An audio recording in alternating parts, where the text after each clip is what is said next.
I first became conscious of a vocation to religious life when I was in high school.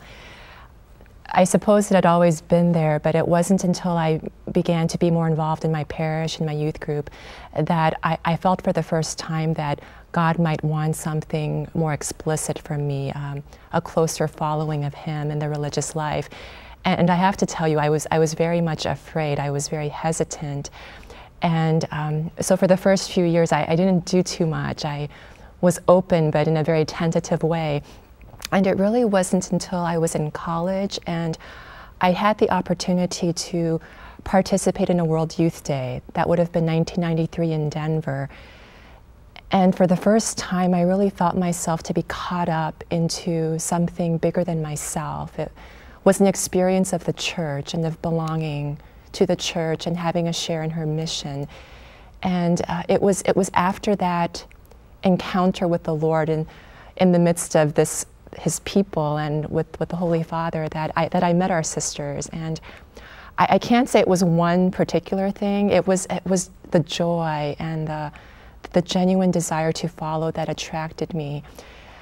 And you know, I have to say my vocation flowered slowly, and it sort of like a flower opens in its own time. And one thing that was incredibly helpful to me during this time of discernment was the fact that I knew when I entered our community I would lose nothing of who and what I was, but everything of that would somehow be fulfilled.